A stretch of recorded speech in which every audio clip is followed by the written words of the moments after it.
Chris Artusi wants to know, what art would I forge or steal if I had Neil's superpowers in real life? I would definitely go with a Monet, Chris.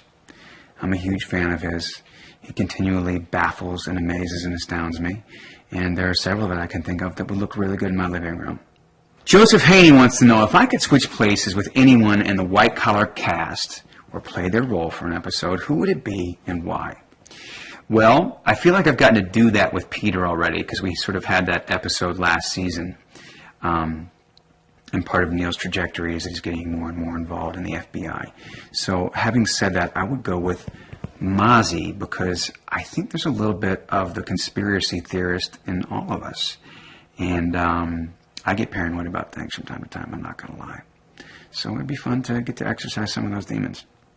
Kay Carswell would like to know, will I be singing in Season 3 like I have in the past two? As of now, Kay, I will not be singing. I apologize if that offends you in any way. Talk to the writers. But yeah, as of now, I'm not. Sorry. Patricia Gale Hall would like to know, how does this role compare with some of the other roles I've gotten to play in my career? I would say the great thing about playing a con artist is that it's sort of open season on anything you've got.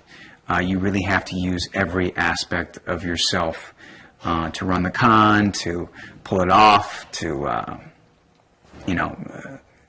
to charm, to whatever the tactic might be. You really have to draw on a lot of aspects of your personality. And there's kind of a startling resemblance to being an actor, because, you know, if you're working on something, you have to know the play or the movie or the TV show you're working on in and out. You have to, and as a con artist, you have to know your mark and the setup and everything else. So the preparation is actually similar in a lot of ways. And so that's been fun to get to explore, and it's let me use a lot of aspects of my personality that I haven't gotten to use in other roles. So I'm very grateful for that. Kaylin Bartowski-Hill would like to know, will we ever see Neil's parents on the show? His mother and father, are they alive? What's going on with them? Kaylin, I want to know as well.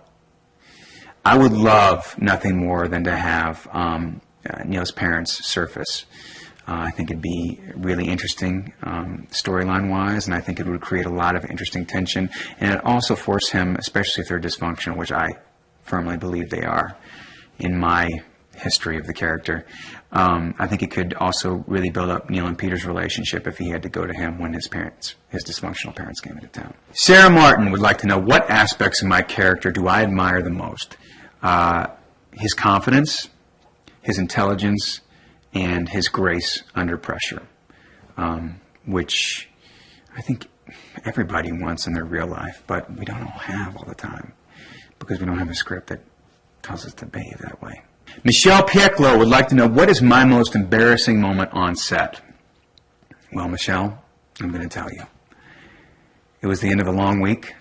I was on a multiple hour force call. I was quite tired. And there was a prop, there was sort of a set piece that I had to refer to that had all the instructions of an elaborate con that I was going through. This particular episode was directed by Michael Smith. I can't remember the name of it. And I said, you know what would be great is if the things I actually say were on the board in the order that they're in. And I looked over and they were.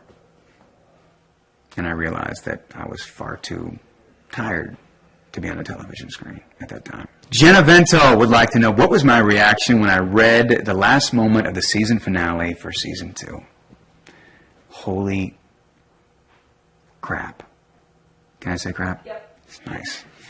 Yeah, I was kind of blown away. I thought it was, it engaged me immediately. It totally made sense in terms of the character. I was thrown for a loop, and I was really excited to get to do it. So,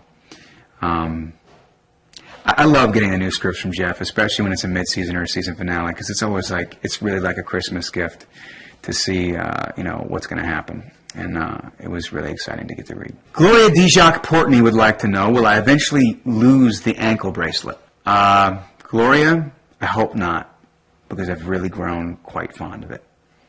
Her name is Subi, and she's my ball and chain.